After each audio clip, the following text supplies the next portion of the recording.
साथियों, हम लोग जब 4 जून के नतीजे चल रहे थे, मैं तो अपने काम में कुछ व्यस्त था।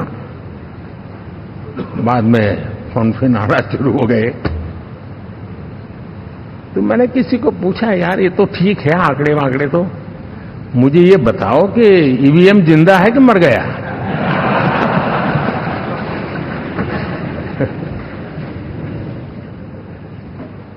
क्योंकि ये लोग तय करके बैठे थे कि भारत के लोकतंत्र और लोकतंत्र की प्रक्रिया के प्रति विश्वास ही लोगों का उठ जाए, और लगातार ईवीएम को गाली देना। और मुझे तो लगता था कि शायद इस बार वो ईवीएम की अर्थी का जुलूस निकालेंगे, लेकिन 4 जून शाम आते आते उनको ताले लग गए, ईवीएम ने उनको चुप कर दिया। ये ताकत है भारत के लोकतंत्र की, ये ताकत है भारत की निष्पक्षता की, ये भारत की ताकत है भारत के चुनावी तंत्र की, चुनाव आयोग की। और मैं मानता हूं कि ये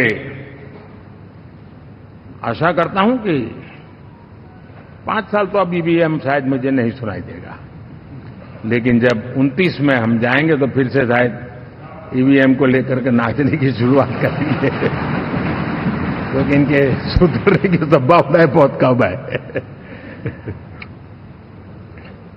आप देखिए, चुनाव के समय मैंने पहली बार देखा, शायद हर तीसरे दिन इलेक्शन कमीशन के काम में रुकावट आए, इसके लिए सुप्रीम कोर्ट के दरवाजे खटखटाए गए, भांति भांति की एप्लीकेशन, और एक ही टोली थी। और लोकतंत्र के प्रति जिनका भरोभार अविश्वास है, ऐसे लोग सुप्रीम कोर्ट का उपयोग करते हुए कैसे रुकावट डाले, इसका निरंतर प्रयास करते रहे।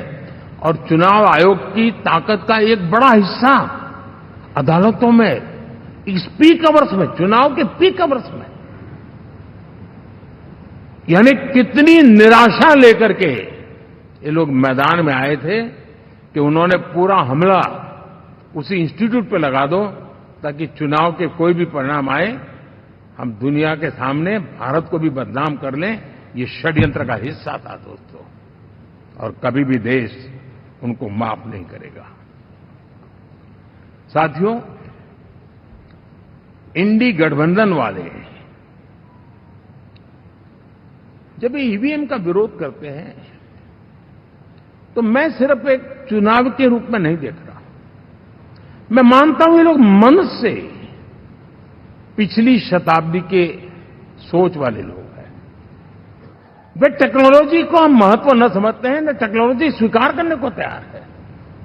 और ये सिर्फ ईवीएम में दिखाई दिया, ऐसा नहीं, यूपीआई में दिखाया। जब हमने कहा कि हिंदुस्तान के लोग डिजिटल ट्रांजैक्शन करेंगे, फिनटेक की दुनिया में आज हिंदुस्तान का नाम हो गया, मानने को तैयार नहीं। आधार आज देश की एक पहचान बना है। मैं तो देख रहा हूं कि मुझे कई देश कहते हैं कि हमें आधार की पद्धति से आगे बढ़ना है, आप कैसे मदद कर सकते हैं।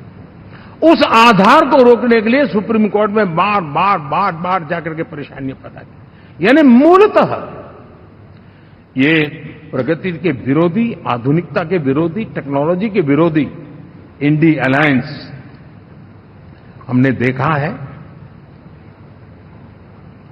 साथियों, इस देश के लिए ये भी चिंता का विषय है कि विश्व में भारत के लोकतंत्र की ताकत को कम आंकने का प्रयास, और कितना एक्सट्रीम है। मैं दुनिया में ढोल पीट रहा हूं कि हम मदर ऑफ डेमोक्रेसी है, और ये दुनिया में जाकर के बता रहे नहीं हमारे देश में तो डेमोक्रेसी ऐसा कुछ नहीं, कि वो मोदी बैठ गया है, वो एक चाय बेचने वाला यहां पहुंच कैसे गया, कुछ तो गड़बड़ की होगी। ये जो इनकी मनस्थिति है जी,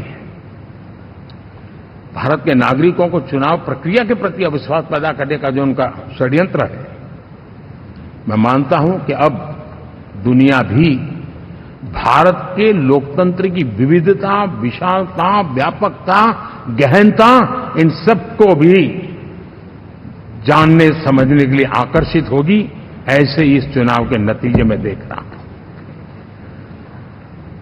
साथियों, जब 1 तारीख को मतदान पूरा हुआ और 4 तारीख को काउंटिंग, इस बीच की चीजों को आप देखिए। योजनाबद्ध तरीके से देश को हिंसा की आग में झोंकने का बयान दिए जाते थे। यहां इकट्ठे होना, यहां पहुंचना, यहां करना। कुछ लोग इस चीज को गंभीर नहीं लेते हैं, लेकिन ये बहुत गंभीर है। आप भारत के लोकतंत्र को, पहले उसकी व्यवस्था को अनादर करते हो, अब परिणाम आने से पहले एक ऐसा माहौल बना दो कि बस आग लगा देंगे। हर प्रकार से उन शब्दों का अर्थ यही निकलता है कि उन्होंने देश को उस दिशा में ले जाने का प्रयास किया था। लगातार देश को गुमराह करने का प्रयास किया गया, देश के लोगों को बांटने का प्रयास किया। अरे, चुनाव एक ऐसा लोकोत्सव होता है कि ज्यादा से ज्यादा लोगों को हम जोड़े, तोड़ने के लिए नहीं होता है। लेकिन हर प्रकार से कोशिश यही की गई है। साथियों, मैं मानता हूं कि 2024 के लोकसभा के चुनाव के जो नतीजे हैं, हर पैरामीटर से देखेंगे, दुनिया ये मानती है और मानेगी कि ये एनडीए का महाविजय है।